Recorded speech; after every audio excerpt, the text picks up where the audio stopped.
গল্প কবিতা পাঠে সকলকে স্বাগত। আজকে আমি প্রভাত কুমার মুখোপাধ্যায়ের রানী অম্বালিকা এই গল্পটি পাঠ করব। অম্বরপতি মানসিংহের অন্তঃপুরে বিভিন্ন মহিষীগণের আবাসার্থ ভিন্ন ভিন্ন মহাল সকল নির্মিত ছিল। এইরূপ একটি মহালের একটি সুসজ্জিত কক্ষে সায়ংকালে গবাক্ষ সমীপে উপবেশন করিয়া রানী অম্বালিকা দেবী অন্তঃপুরের সিংহদ্বার অভিমুখে দৃষ্টি নিবদ্ধ করিয়া রহিয়াছেন। তাহার মুখখানি কিছু বিষণ্ণ, মাঝে মাঝে অন্য মনে কি যেন ভাবিতেছেন। তাহার মনোমধ্যে দুশ্চিন্তা প্রবেশ করিয়াছে, ইহা বেশ বুঝিতে পারা যায়। কক্ষমধ্যে সুগন্ধি তৈলপূর্ণ দীপাবলি উজ্জ্বল আলোক বিতরণ করিতেছে, এবং সেই আলোক রানীর দোদুল্যমান হীরকখচিত কর্ণভূষণে পতিত হইয়া শতগুণে উজ্জ্বলতর হইয়া কক্ষগাত্রে প্রতিফলিত হইতেছে। অম্বালিকা দেবীর বয়স 63 বর্ষ অতিক্রম করিয়াছে, কিন্তু এখনও তিনি পরমা সুন্দরী। বস্তুত তাহার অসাধারণ সৌন্দর্যের মোহে আকৃষ্ট হইয়াই 15 বর্ষ পূর্বে মহারাজ মানসিংহ তাহাকে বিবাহ করিয়া আনিয়াছিলেন। অম্বালিকার পিতা বিজয়সিংহ যে তাহারই অধীনস্থ একজন ক্ষুদ্র সামন্ত প্রজা, ধনে মানে কুলমর্যাদায় যে তাহার বহু নিম্নে, সে কথা গণনার মধ্যে আনেন নাই। কাবুল বিদ্রোহ দমন করিয়া প্রায় এক পক্ষকাল মহারাজ মানসিংহ গৃহে ফিরিয়াছেন, কিন্তু আজিও রানী অম্বালিকা তাহার দর্শন পান নাই। অদ্য রজনীতে মহারাজ এই মহালেই বিশ্রাম করিবেন, এই রূপ সংবাদ আছে। কিন্তু আপাতত রানী অম্বালিকার উৎকণ্ঠার কারণ স্বামীর উপেক্ষা বা আগমন বিলম্ব নহে। মহারাজের কাবুল অবস্থিতি সময়ে রানীর পিত্রালয় হইতে সংবাদ আসে, তাহার জনক বিজয়সিংহ অত্যন্ত পীড়িত, তাহার জীবন সংশয়। মৃত্যুকালে প্রিয় দুহিতাকে একবার দেখিবার জন্য তিনি ব্যগ্র হইয়াছেন। রানীদের পিত্রালয়ে গমন তখনকার দিনে রাজাবরধের একান্তই নিয়ম বিরুদ্ধ ছিল। বিশেষ কারণ উপস্থিত হইলে মহারাজের হুকুম লইয়া রানী কচ্চিৎ কখনো পিতৃগৃহে যাইতেন। মহারাজ অনুপস্থিত। অম্বালিকা তাই পট্ট মহাদেবীর বড় বা পাটরানীর পদতলে কাঁদিয়া পড়িলেন। তিনি হুকুম দিলেন, অম্বালিকা পিতৃগৃহে গমন করিলেন। সেখানে মাসাধিককাল থাকিয়া পিতৃসেবায় তাহাকে সুস্থ ও নিরাময় করিয়া অল্পদিন হইল ফিরিয়াছেন। মহারাজের কাবুল হইতে প্রত্যাবর্তন সংবাদ শুনিয়াই তাড়াতাড়ি চলিয়া আসিয়াছেন। এখন বিষম চিন্তা, এই পিত্রালয় গমন সংবাদ শুনিয়া মহারাজ কি বলিবেন। একজন সুবেশা পরিচারিকা আসিয়া প্রবেশ করিল। দেবীর পশ্চাতে দাঁড়াইয়া সে ডাকিল, রানীজি। রানী চমকিয়া মুখ ফিরাইয়া পরিচারিকার পানে চাহিলেন। পরিচারিকা রানীর দুশ্চিন্তার কারণ অবগত ছিল। কহিল, মহারাজ কি এক প্রহর রাত্রির পূর্বে আসিবেন? এখন হইতে এমন করিয়া বসিয়া থাকিয়া নিজেকে ক্লান্ত করিতেছেন কেন? রানী বলিলেন, অত রাত্রি হইবে কি? তার হইবে না। যখন আসেন এক প্রহর রাত্রির পূর্বে কবে আর আসিয়া থাকেন? কেন মিনা? একদিন তো ছিল যখন তিনি সন্ধ্যা না লাগিতেই আসিতেন, বলিয়া রানী একটু বিষাদের হাসি হাসিলেন। পরিচারিকার নাম মৃণালিনী, সংক্ষেপে মিনা। এই দাসী রানী অম্বালিকার পিত্রালয় বিজয়গড় গ্রামেরই একজন দরিদ্র বিধবা। রানীর বিবাহের পর তাহার সঙ্গে এখানে আসিয়াছেন। মিনা বলিল, সেসব দিনের কথা ছাড়িয়া দিন রানীজি। রানী একটি দীর্ঘ নিঃশ্বাস ফেলিয়া বলিলেন, সে তো অনেক দিনই দিয়াছি, তবু সেসব দিনের কথা স্মরণেও সুখ। প্রথম যখন আমায় বিবাহ করিয়া আনেন, তখন তোর মনে আছে মিনা? তখন 4, 5, 6 রাত্রি পর্যন্ত অবিচ্ছেদে আমার পূজা গ্রহণ করিতেন। আর এখন মাসে 1 দিন দর্শন পাই কিনা সন্দেহ। দাসী বলিল, তখন আপনিই ছিলেন সবচেয়ে নূতন রানী। তারপর এই 15 বছরে মহারাজের আরও কতগুলি মহিষী হইয়াছে বলুন দেখি। রানী বলিলেন, গড়ে বছরে 3টি। তবে কেন ব্যস্ত হন রানীমা? রানী অবনত নয়নে উত্তর করিলেন, আমি কি আর বুঝি না? সবই বুঝি। এই বৃহৎ রাজপুরীতে তিনি ভিন্ন আমার আর কে আছে বল? আমার যদি একটি সন্তান থাকিত, তবে তাহাকে লইয়া আমি ভুলিয়া থাকিতে পারিতাম। কিন্তু বিধাতা সে সুখ আমার অদৃষ্টে লিখিলেন না। তুই যা, রন্ধনশালায় ব্রাহ্মণেরা আমার আজ্ঞামতো মহারাজের ভোজনের সকল ব্যবস্থা করিতেছে কিনা দেখিয়া আয়। পরিচারিকা চলিয়া গেলে অম্বালিকা দেবী উঠিয়া কক্ষমধ্যে কিয়ৎকাল পাদচারণা করিলেন। তাহার পর ভিত্তিগাত্র বিলম্বিত রৌপ খচিত একখানি বৃহৎ দর্পণের সম্মুখে দণ্ডায়মানা হইয়া নিজ প্রতিবিম্ব দর্শন করিতে লাগিলেন। ভ্রমর কৃষ্ণ কেশরাশির মধ্যে 2-1 গাছি করিয়া রূপার তারও দেখা দিয়াছে। কিয়ৎক্ষণ দেখিয়া একটি দীর্ঘ নিঃশ্বাস ফেলিয়া পুনরায় আসিয়া গবাক্ষের নিকট দাঁড়াইলেন।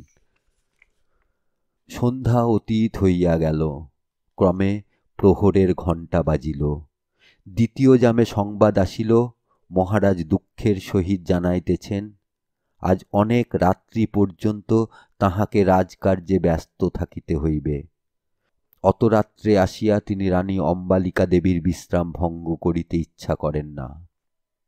অম্বালিকা দেবীর নয়ন যুগল সজল হইয়া আসিল। পরিচারিকাকে তিনি জিজ্ঞাসা করিলেন, কাল আসিবেন, তাহা কি মহারাজ কিছু বলিয়াছেন? মীনা উত্তর করিল, সে কথা আমি জিজ্ঞাসা করিয়াছিলাম। রাজভৃত্য বলিল, সে সম্বন্ধে প্রভুর কোনো আদেশ নাই। রানী শুধু বলিলেন, বেশ। প্রদোষে রানী যে বস্ত্রালঙ্কারে ভূষিতা হইয়াছিলেন, একে একে সে সমস্তই মোচন করিলেন। দাসী তাহাকে শয়নের বেশ পরিধান করাইয়া দিয়া বলিল, এখন ভোজন করিবেন কি? রানী বলিলেন, করিব পরে। তুই একটা কাজ করিতে পারিস? কি বলুন? অন্যান্য রানীদের মহালে গিয়া জানিয়া আয় দেখি, মহারাজ আজ রাত্রে কোথায় বিশ্রাম করিবেন। দাসী চলিয়া গেল। কিয়ৎক্ষণ পরে ফিরিয়া আসিয়া বলিল, রানী হৈমবতীর মহালে মহারাজের আহার্য প্রস্তুত হইতেছে, কিন্তু মহারাজ এখনো আসিয়া পৌঁছেন নাই। অধিক রাত্রে তাহার আসিবার কথা আছে। রানী হৈমবতী মহারাজ মানসিংহের নূতনতমা মহিষী। তিনি হুন্ডিরাজ ভীমসিংহের দুহিতা। এই ঘটনার 5-6 দিন পরে মহারাজ মানসিংহ রানী অম্বালিকার আতিথ্য গ্রহণ করিলেন। রানী যাহা আশঙ্কা করিয়াছিলেন তাহাই ঘটিল। মহারাজ রানীর দিকে দৃষ্টিপাত করিয়াই বলিলেন, এ কি, এত রোগা হইয়া গিয়াছ কেন? বিজয়গড়ে এবৎসর দুর্ভিক্ষ হইয়াছে শুনিয়াছি।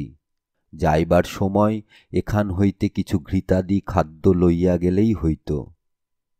রানী বুঝিলেন মহারাজের এ বাক্য স্নেহজনিত নহে, পরন্তু তাহার পিতার দারিদ্র্যের প্রতি শ্লেষ কটাক্ষ। মহারাজ কিরূপ গর্বিত ও মদোদ্ধত তাহা রানীর জানিতে বাকি ছিল না। তিনি অবনত বদনে নিরুত্তর রহিলেন। মহারাজ কিন্তু এ ব্যাপার এখানেই থামিতে দিলেন না। অম্বালিকা তাহার বিনা হুকুমে পিত্রালয়ে গিয়াছিলেন, এজন্য তিনি তো বিষম বিরক্ত হইয়াই ছিলেন। তদুপরি একটা রাজকীয় ব্যাপারের জন্য তাহার মনটা আজ অপ্রসন্ন ছিল। কথায় কথায় কথা বাড়িয়াই চলিল। অবশেষে রানী বলিলেন, আপনি উপস্থিত ছিলেন না, তাই আপনার হুকুম লইতে পারি নাই। রমণীর পিত্রালয় গমন এতই কি অপরাধের? মহারাজ বলিলেন, প্রজা সাধারণের রমণীগণের পক্ষে অপরাধ নহে বটে, রাজপরিবারে উহা নিয়ম বিরুদ্ধ। তুমি তো রামায়ণ পড়িয়াছ। সীতাদেবী বিবাহের পর সেই যে অযোধ্যায় আসিয়াছিলেন, আর কি কোনোদিন তিনি মিথিলায় গমন করিয়াছিলেন? মহাভারত পড়িয়াছ। দ্রৌপদী দেবী বিবাহের পর কোনোদিন আবার পাঞ্চাল নগরে পিতৃদর্শনে যাইতেছেন, এ বর্ণনা কোথায় আছে? তবু তো তাহাদের পিতা রাজ্যেশ্বর, আর তোমার পিতা? যদি আমার অনুমতি লইয়া যাইতে, সে স্বতন্ত্র কথা ছিল। তুমি শৈরিনীর ন্যায় চলিয়া গিয়াছিলে। রানী বলিলেন, কেন মহারাজ আমাকে এরূপ কটুবাক্য সকল বলিতেছেন? আপনার অনুমতি লইবার উপায় ছিল না, তাই আমি পট্ট মহাদেবীর অনুমতি লইয়া গমন করিয়াছিলাম। মহারাজ বলিলেন, মহাদেবীর অনুমতি লইয়া গিয়াছিলে, কিন্তু এ বিষয়ে অনুমতি দিবার তিনি কে? অম্বালিকা বলিলেন, ওটা আমারই ভুল হইয়াছে মহারাজ। বিগত যৌবনা মহাদেবীর অনুমতি না লইয়া নূতন রানী হৈমবতীর নিকট অনুমতি লইয়া গেলেই বোধহয় মহারাজের ক্রোধাগ্নি হইতে পরিত্রাণ পাইতাম। মহারাজ মুখ বিকৃত করিয়া বলিলেন, ঈর্ষাটি তো দেখিতেছি 16 আনায় আছে। তোমার পিতার সংকটাপন্ন পীড়াই যদি হইয়াছিল, তবে পালকি পাঠাইয়া সেই ভিক্ষুকটাকে এখানে আনাইয়া লইলেই পারিতে। এখানে রাজবৈদ্যগণ সেটার চিকিৎসা করিত, ঔষধ পথ্যাদির ব্যয়টাও তার বাঁচিয়া যাইত। এই কথা শুনিবা মাত্র রানী ক্রোধে জ্ঞান হারা হইলেন। সহসা বলিয়া ফেলিলেন, সকলেরই তো রূপবতী পিসি ও ভগিনী থাকে না মহারাজ। থাকিলে আপনার ন্যায় আমার পিতাও হয়তো তাহাদের মুসলমানকে দিয়া সম্পত্তিশালী ও গণ্যমান্য হইতে পারিতেন। কথাটা বলিয়া ফেলিয়াই রানী মহাশঙ্কিত হইয়া পড়িলেন। ভাবিলেন, হায় হায়, কি করিলাম! রানা প্রতাপ সিংহ একবার ইহাকে ওই বিষয়ে উপহাস করিয়াছিলেন। তাহাতে মহারাজ নিজেকে কিরূপ অপমানিত জ্ঞান করিয়াছিলেন, তাহা রানী জানিতেন। বাস্তবিক অম্বালিকার আশঙ্কা যে অমূলক নহে, তাহা তৎক্ষণাৎ প্রমাণিত হইল। কাঁপিতে কাঁপিতে উঠিয়া দাঁড়াইয়া গর্জন করিয়া বলিলেন, পাপিয়সী, তুই আমায় অপমান করিলি! এত সাহস তোর! যা, আমার অন্তঃপুর হইতে তুই দূর হইয়া যা। আর ইহজীবনে আমি তোর মুখদর্শন করিব না। তোকে 7 দিন মাত্র সময় দিলাম। এই 7 দিনের ভিতর তুই তোর পিতাকে আনাইয়া তাহার সহিত চলিয়া যাইবি। ইহাই তোর প্রতি আমার শেষ ও অপরিবর্তনীয় দণ্ডাদেশ। বলিয়া মহারাজ কম্পিত পদে রানী অম্বালিকার মহাল পরিত্যাগ করিয়া গেলেন। রানী অম্বালিকা অনাহারে অনিদ্রায় সারা রাত্রি কাঁদিয়া কাটাইলেন।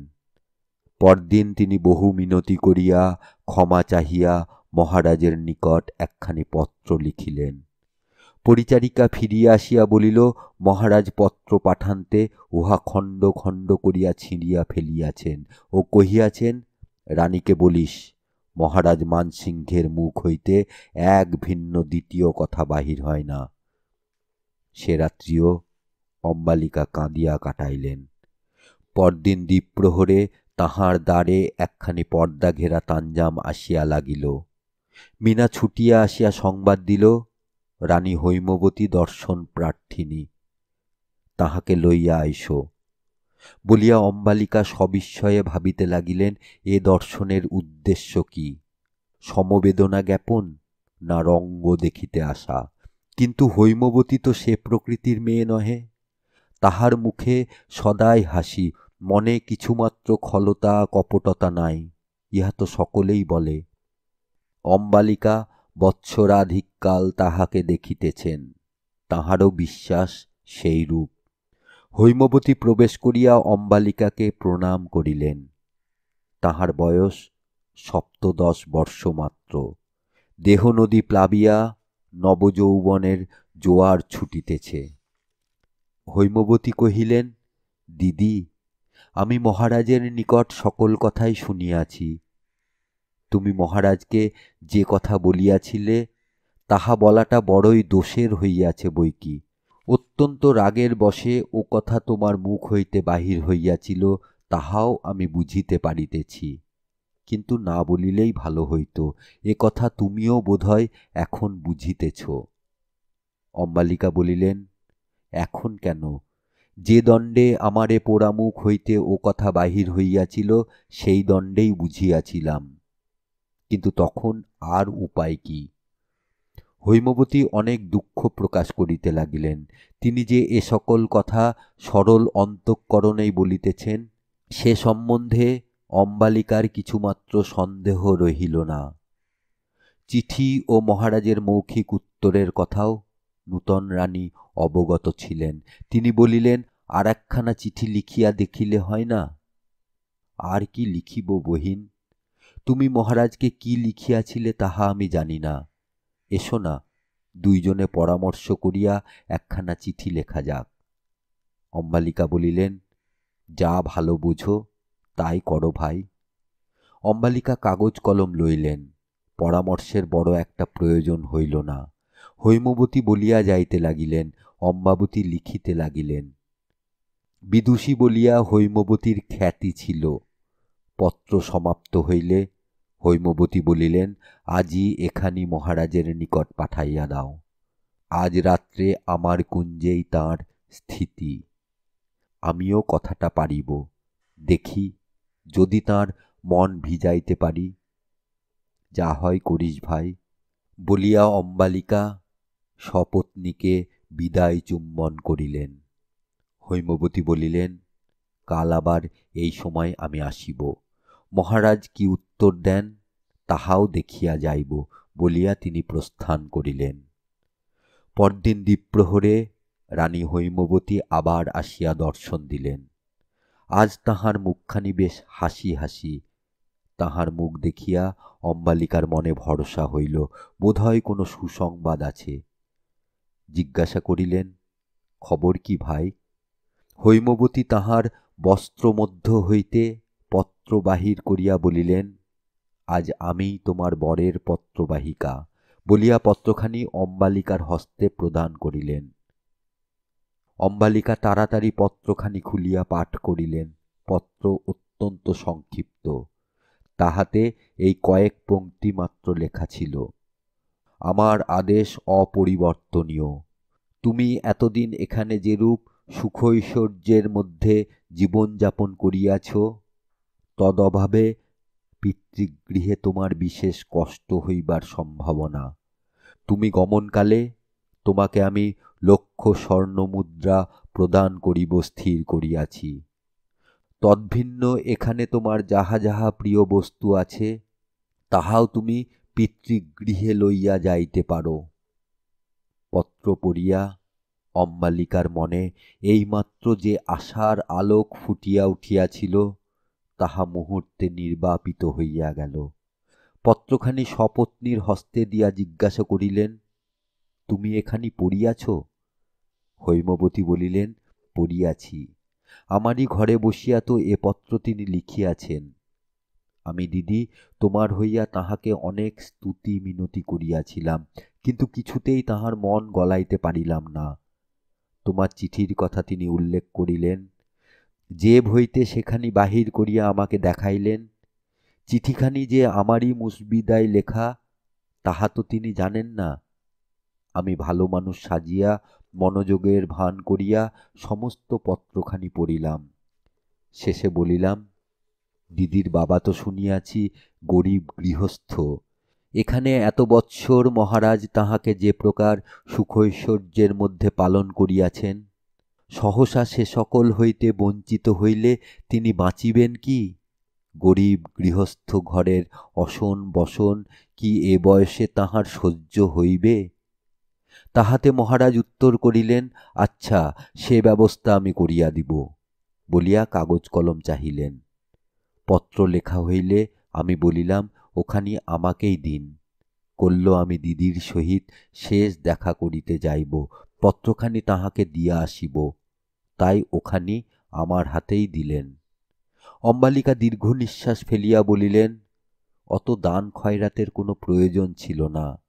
তাহাকে যদি হারাইলাম তবে লক্ষ মোহর লইয়াই বা কি করিব, আসবাবপত্র সেখানে লইয়া গিয়াই বা কি করিব। তারপর আমার সম্বন্ধে আর কোনো কথা হইয়াছিল? হইয়াছিল বৈকি। আমি বলিলাম, দিদি আপনাকে কত ভালোবাসেন তাহা আপনি জানেন না? তিনি শ্লেষ করিয়া বলিলেন, স্বামীকে মর্মান্তিক কথা বলিয়া অপমান করা তো ভালোবাসারই একটা প্রধান লক্ষণ বটে। আমি বলিলাম, মানুষের কি ভুল হয় না? একদিন একটা ভুল করিয়া ফেলিয়াছেন বলিয়াই কি আজীবন তাহাকে দণ্ড ভোগ করিতে হইবে? তিনি বলিলেন, তুমি জানিয়া রাখো নূতন রানী, মহারাজ মানসিংহের এক কথা। অন্যান্য কথার পর আমি তাহাকে জিজ্ঞাসা করিলাম, যাইবার পূর্বে দিদিকে আপনি কি একটিবার শেষ দেখা দিবেন না? তিনি বলিলেন, আমি নিজ হইতে যাইতে চাহি না, তবে সে যদি বিশেষ আকিঞ্চন করে তবে একবার শেষ দেখা কেন না করিব। দিদি, আমি বলি কি, তুমি এখনই একখানি চিঠি তাহাকে লিখিয়া তোমার সেই প্রার্থনা জানাও। অম্বালিকা সজল নয়নে বলিলেন, আর দেখা করিয়া কি হইবে বহিন? হৈমবতী বলিলেন, না না দিদি, একবার তাঁর সঙ্গে তোমার দেখা করিতেই হইবে। তোমার কি ইচ্ছা আবার আমি তাঁর কাছে কাঁদাকাটি করিব, পায়ে ধরিব, দণ্ডাজ্ঞা রহিত করিবার জন্য প্রয়াস পাইব? না ভাই, সে আর কাজ নাই। আবু হোসেনের রাজ্যভোগ তো আমার ফুরাইয়াই গিয়াছে, স্বপ্ন ভাঙিয়াছে, আর কেন বৃথা চেষ্টা? হৈমবতী আবদারের স্বরে বলিলেন, না দিদি, ও চিঠি তোমার লিখিতেই হইবে। লিখিলেই শেষ দিন মহারাজ এখানে আসিবেন। কাঁদাকাটি পায়ে ধরা করিতে তোমায় বলি না, আমার অন্য একটা অভিসন্ধি আছে। কি অভিসন্ধি? তাহা এখন বলিব না, আগে ও চিঠির জবাব আসুক, কাল আসিয়া বলিব। একটা ভারী মজার মতলব আমার মাথায় আসিয়াছে, বলিয়া হৈমবতী হাসিতে হাসিতে প্রস্থান করিলেন। পরদিন আবার দ্বীপ্রহরে তিনি আসিলেন। এবারেও তাহার হাসি হাসি মুখ। অম্বালিকা বলিলেন, চিঠির জবাব আসিয়াছে। হৈমবতী বলিলেন, জানি। দিদি, একটি নিভৃত কক্ষে চলো, একটু পরামর্শ আছে। অম্বালিকা তাহাকে কক্ষান্তরে লইয়া গেলেন। 2 দণ্ড পরে উভয়ে যখন বাহির হইয়া আসিলেন, তখন হৈমবতীর মুখখানি তেমনি হাসি হাসি, অম্বালিকার মুখখানি যেন আর তত বিষণ্ণ নহে। যথাদিনে মহারাজ মানসিংহ গম্ভীর মুখে রাত্রি 1 প্রহরের পর আসিয়া দর্শন দিলেন। খাজাঞ্চিখানা হইতে লোক আসিয়া তৎপূর্বেই রানী অম্বালিকাকে লক্ষ মোহর ওজন করিয়া দিয়া গিয়াছিল। রানী বলিলেন, মহারাজ, আজ রাত্রি এখানে আপনি যাপন করিবেন। এ অবস্থায় এ দুরাশা কি মনে স্থান দিতে পারি? মহারাজ বলিলেন, না, আমার কাজ আছে, শীঘ্রই যাইতে হইবে। রানী কিয়ৎক্ষণ নতমুখে বসিয়া থাকিয়া বলিলেন, অন্তত আহার করিয়া যান। মহারাজ পূর্ববৎ গম্ভীর স্বরে বলিলেন, সময় হইবে না। রানী বলিলেন, তা বটে, এত সৌভাগ্য আমার এ পোড়া অদৃষ্টে সহিবে কেন? আমার ঘরে আপনি কি কিছুই আর খাইবেন না? বলিতে বলিতে রানী অম্বালিকার নেত্রদ্বয় সজল হইয়া আসিল। মহারাজ বলিলেন, আচ্ছা, 1 পাত্র শরবত না হয় দাও, পান করি। রানী উঠিয়া স্বয়ং শরবত প্রস্তুত করিয়া আনিলেন। মহারাজ শরবত পান করিয়া তাম্বুল গ্রহণ করিলেন। পান খাইতে খাইতে মহারাজ বলিলেন, আজ সারাদিন বড় পরিশ্রম গিয়াছে, বড়ই ক্লান্ত হইয়া পড়িয়াছি, শীঘ্রই উঠিব। বলিতে বলিতেই তাহার নেত্রযুগল মুদ্রিত হইয়া আসিল। মহারাজ, শয়ন করুন বলিয়া রানী অম্বালিকা সযত্নে তাহাকে শোয়াইয়া দিয়া মস্তকতলে উপাধান সংযোগ করিলেন। অচিরেই মহারাজের নাসিকা গর্জন আরম্ভ হইল। রানী হৈমবতী পার্শ্বের কক্ষ হইতে হাসিতে হাসিতে বাহির হইয়া আসিলেন। হস্তমুষ্টিবদ্ধ করিয়া নিদ্রিত মহারাজের প্রতি কিল দেখাইয়া বলিলেন, কেমন জব্দ মিনসে? অম্বালিকা উদ্বিগ্নভাবে বলিলেন, কোনো অনিষ্ট হইবে না তো ভাই? হৈমবতী বলিলেন, আমার বাপের বাড়ির রাজবৈদ্য, তিনি সাক্ষাৎ ধন্বন্তরী, তাহার ঔষধে অনিষ্ট হইবে? সারা রাত অতি গভীর নিদ্রা। এদিকে সব ঠিক আছে তো? এইবার পালকি বেহারাদের ডাকিয়া পাঠাও। তা পাঠাইতেছি। নিজের ভালো করিতে গিয়া পাছে তোমার কোনো অনিষ্ট করিয়া বসি, বোন, সেই আমার বিষম ভাবনা হইতেছে। মহারাজ কল্লপ্রাতে জাগিলে সব কথাই তো খুলিয়া তাহাকে বলিতে হইবে। তোমার পরামর্শেই যে আমি এ কার্য করিয়াছি তাহা তাহাকে জানাইতে তোমার নিষেধ নাই বলিয়াছ, কিন্তু শুনিয়া তিনি যদি তোমার উপর রাগ করেন?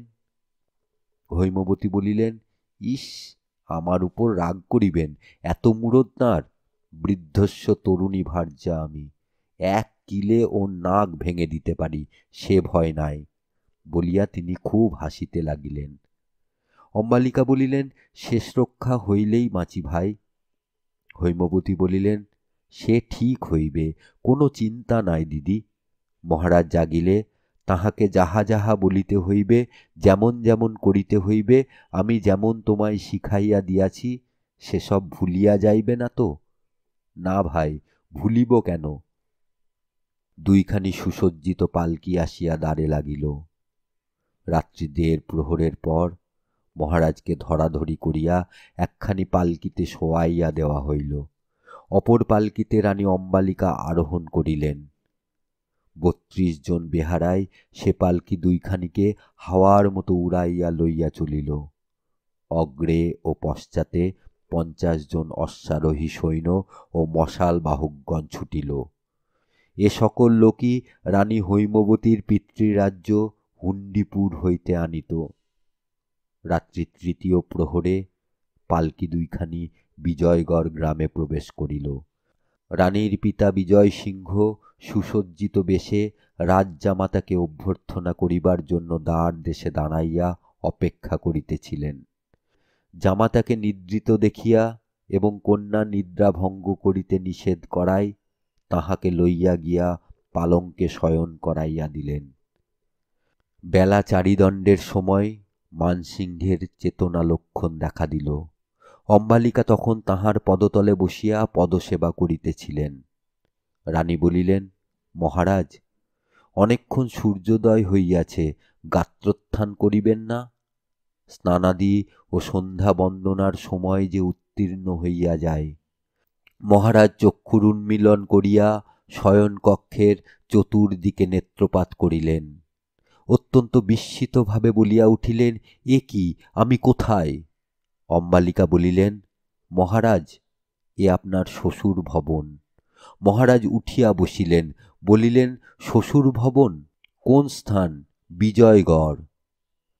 বিজয়গড়? এখানে আমি কি করিয়া আসিলাম? আপনার এই দাসী আপনাকে লইয়া আসিয়াছে। মহারাজ ভ্রুযুগল কুঞ্চিত করিয়া বলিলেন, তুমি কি বলিতেছ রানী? হ্যাঁ হ্যাঁ, আমার এখন স্মরণ হইতেছে, আমি নিদ্রায় অত্যন্ত কাতর ছিলাম। রাজধানীতে তোমার আলয়ে ঘুমাইয়া পড়িয়াছিলাম।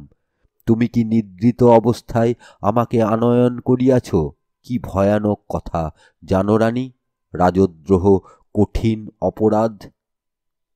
অপরাধ করি নাই মহারাজ, রাজাজ্ঞার বশবর্তিনী হইয়াই এ কার্য আমি করিয়াছি। আমি রাজাজ্ঞা পালন করিয়াছি মাত্র। কে আজ্ঞা দিল? কোন সে রাজা? দিল্লীশ্বর?